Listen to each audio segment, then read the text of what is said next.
When you talk about tithing, I think of this, something I learned many years ago in a book called Principle-Centered Leadership. It goes something like this. Between stimulus and response, there is a space. Within that space is your opportunity to choose. Within your choice lies your growth and or your freedom. So you can choose what you want to do with your life, what you want to do with your money, what you want to do with your circumstances. Let me tell you about a person that I didn't know him personally because he was born in 1830. He was born in the 1800s. He created a company. It was green and yellow. I worked for him for 33 years. And this company, his name was John Deere. He created a plow, the plow that would actually, the mud wouldn't stick to the mow board, so they could plow a lot faster. But anyways, Mr. Deere started this company. He was paying a 10% tithing. In 1837, the company was started. It's 183 years old, and I think there's a reason for that. He paid his 10% tithing. By the time he was my age, he was paying 90% tithing and keeping 10% for himself. And that's a true story. So there's another person that had a vision. His name was Walt Disney. He created characters. He built castles in Southern California and in Florida. He called it the Magic Kingdom. He created quite a vision. He drew all these children unto him. People, we have an opportunity through the stewardship program to build a castle that's for the eternal kingdom. And that's going to draw a lot of people unto Jesus Christ, and that's what it's all about. Now let me tell you some personal testimonies about how God, Don and I, many of you know, when we got married, we were very unequally yoked. We come from different backgrounds. Our first child came along. He died of cancer at 2.5 years old. And when that took place, we had a lot of medical bills. He went through operations. He went through chemotherapy. And I was working for this company called John Deere, and I was getting $3.25 an hour. And I didn't know what I was going to do with all these medical bills. Well, I get a little emotional when I talk about this. Donna and I prayed.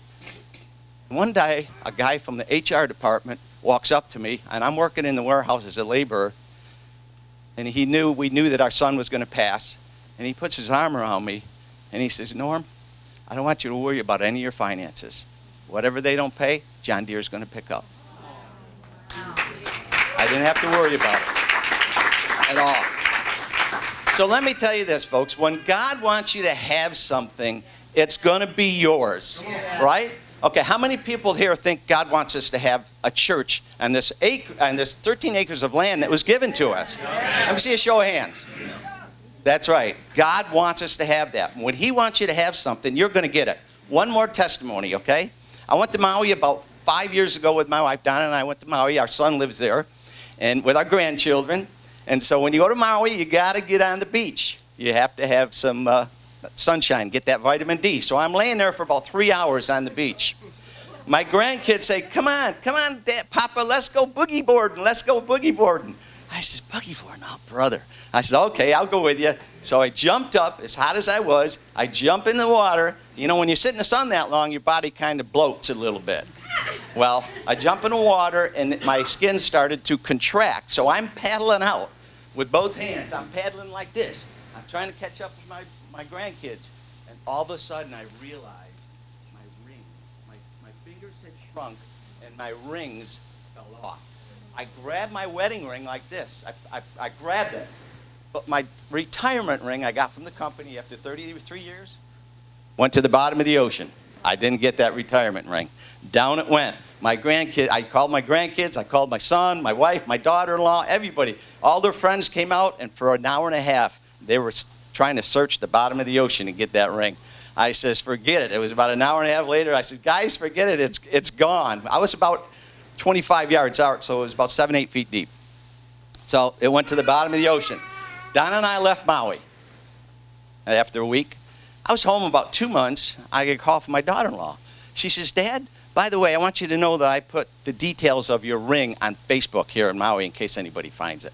I says, Stacy, some shark's running around with a fin ring on. You don't have to worry about that. I says, come on. I says, but I told the grandkids, if God wants me to have that ring back, I'll get it back. It's as simple as that. So she said, okay. She hung up. 3 months went by. 6 months later, I get a phone call. And it's Stacy again, my daughter-in-law. She says, Dad, you're not going to believe this. I go, what? She goes, some guy says he's got your ring. I says, what? She says, yeah. Tyson, my son's going to go look at it tomorrow and make sure, see if it's yours. But it's at a pawn shop because the guy that found it took it to a pawn shop. It's a 10-karat gold ring. It's got a diamond in it and a few emeralds. I said, so don't worry about it, Stacy. I says, if God wants me to have my ring, I'll get it back. So Tyson went and looked at it the next day. He calls me up and says, Dad, that's your ring. I said, well, great. I knew it. I told you. He says, there's only one catch. The guy wants $700 for it. I go, what? He's at a pawn shop. They're going to melt it down, $700. I said, you tell him I said throw that ring back in the ocean. I told you if God wants me to have that ring, I'll get that ring back. So my son says, but Dad, you worked so hard for that. I says, I don't care. I says, it's a monetary thing. It's temporal. It's not going with me when I leave this world. He says, all right. So he called the guy up. He says, my dad says throw it back in the ocean. That was the end of that. 3 months later, total of 9 months gone by, my son and daughter-in-law come home for Christmas.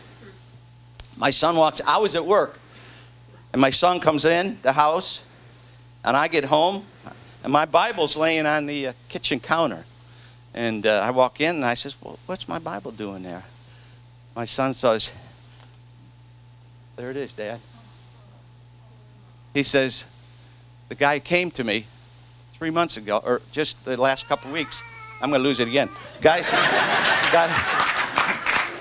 came to me and he says, I started this business 20 years ago and to help people. He says, I turned it into a business, but for some reason, he says, this is not mine. I want your dad to have it back. You take it and give it to him and say, Merry Christmas. When God wants you to have something, regardless of the circumstances, you're going to have it. It doesn't make any difference. The finances, the trials, the challenges, no matter what. When God wants you to have something, it's going to be yours. I believe God wants us to build this church. I believe that's going to be a tool for His trade to build the kingdom. It's going to be the eternal kingdom.